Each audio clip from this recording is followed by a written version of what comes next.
ভুলেও কখনো নষ্ট সিলিং ফ্যানের ক্যাপাসিটার ফেলে দিবেন না। এই যে সিলিং ফ্যানের ক্যাপাসিটার যখন নষ্ট হয়ে যায় তখন আমরা কিন্তু ফেলে দিই।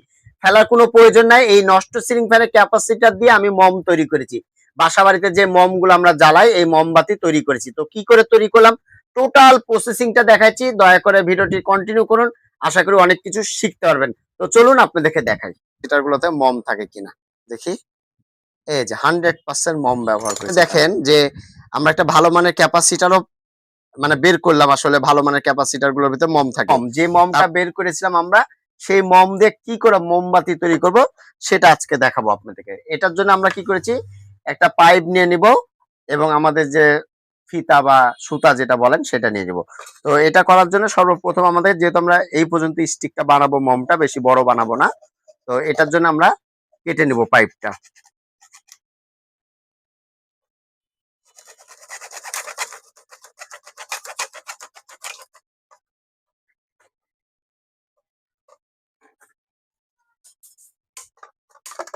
তো আমরা এটা কেটে নিলাম।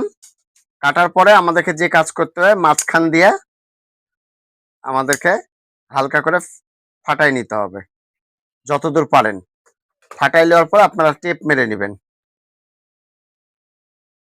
এভাবে মুখ বরাবর টেপ মেরে নেবেন। টেপ দেওয়ার পরে এই যে আমরা সুতা যেটা নিয়েছি যেটার মাধ্যমে আমরা পোলতা বানাবো যেটা সেটা নিয়েছি। তো এটা আপনারা একবার লাস্ট পর্যন্ত যে পর্যন্ত এটা দিয়া আপনারা দিয়ে দিবেন।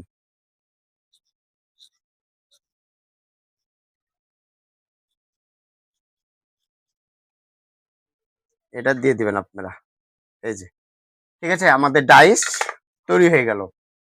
এবার এখন এই মমটা আমাদেরকে গলাইতে হবে। আপনারা যারা বাসা বাড়িতে গলাবেন তারা কিছু দিয়ে গলাতে পারেন। আর আমি এটাতে গলাচ্ছি হলো আপনার হলো আমাদের যে রাইস কুকারের যে ইয়াটা আছে এটা দিয়ে আমরা গলাবো এখন। 40 ওয়াটের যে কয়েলটা আছে সেই কয়েলটা দিয়ে আমরা এই মমটা গলায় ফেলবো এখন।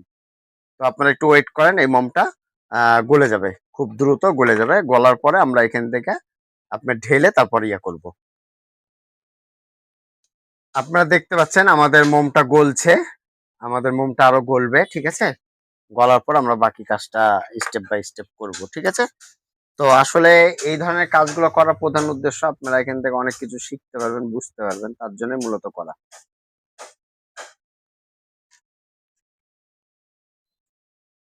তো আমরা একটা কাগজ আছে কাগজটা নিচে দিই।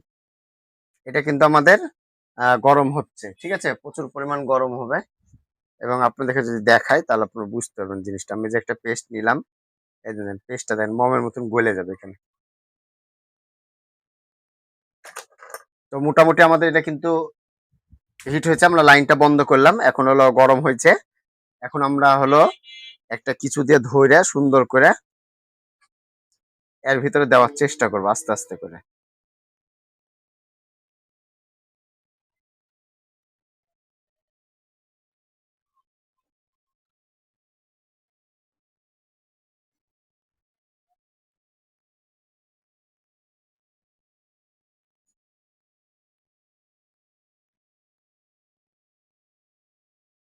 আমাদের এখন আরো গলা লাগবে মমটা ঠিক আছে। মোটামুটি আমরা দিলাম। আমরা আবার সুইচটা দিলাম। এখন আমাদের এটা একটু শুকাক। আমরা আরো মমটা আমাদের আরো গলুক। আমাদের মমটা গলছে হ্যাঁ এই যে দেখুন বলক উঠছে আপনারা দেখুন। মমটা আমরা সম্পূর্ণ পানিতে আর এটা খুব দ্রুত মনে করেন জমে যায় এই মমটা যে খুব দ্রুত জমে গেছে।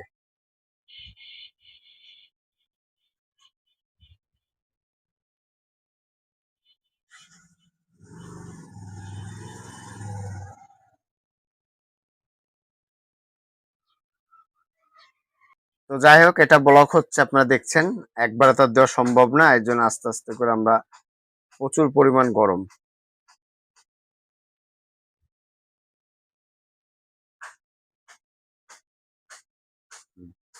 তো মোটামুটি আমাদের কিন্তু মমটা হয়ে গেছে।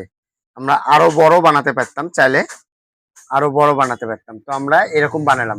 তো এখন এটা ঠান্ডা হবে তারপরে মমটা আমরা খুলবো খুলে আপনাদেরকে দেখাবো। এতক্ষণ আপনাদেরকে দেখালাম আমাদের এটা কমপ্লিট হয়ে গেছে। আমরা এটাতে একটু পানিতে চুবড়াইছিলাম পানিতে কেননা চুবড়ানোর কারণ হলো যে একটু শুকানোর জন্য ঠিক আছে। তো এখন হলো এখান থেকে অল্প একটু আমরা আগে কি করেছিলাম, ফাটাই নিয়েছিলাম। তো এখন আমাদেরকে এই জিনিসটাকেই আমাদেরকে আবার ফাটাইতে হবে। এই জিনিসটা যদি সম্পূর্ণ ফাটানো থাকে তাহলে কিন্তু আর এই ঝামেলাটা হবে না। এখন আপনারা একেকটা দিয়ে একেক রকম করে ডাইস করে নিতে পারেন, হ্যাঁ? তো সেটা এখন আমি একটু কেটে নিই। কাটলে আমাদের জিনিসটা মোমবাতিটা খুলছে। আপনারা পাইপ বা অন্য কিছু দিয়ে করবেন তাহলে সবচেয়ে মানে ভালো হয় আমার মতে। হ্যাঁ, আমাদের নিচ থেকে হয়েছে। যাই হোক আমাদের মমটা চলে এসেছে। তো আপনাদেরকে যেটা দেখালাম আমি মমটা তৈরি করে দেখালাম। এখন আমরা ক্যাপাসিটর দিয়ে খুব সহজে আপনারা কিন্তু মম তৈরি করে নিতে পারবেন। তো ভিউয়ার্স আজকে এই পর্যন্তই। আবার আগামীতে কোনো নতুন ভিডিও দেখার আমন্ত্রণ রইলো। আসসালামু আলাইকুম। সবাই ভালো থাকবেন, সুস্থ থাকবেন। ধন্যবাদ সবাইকে।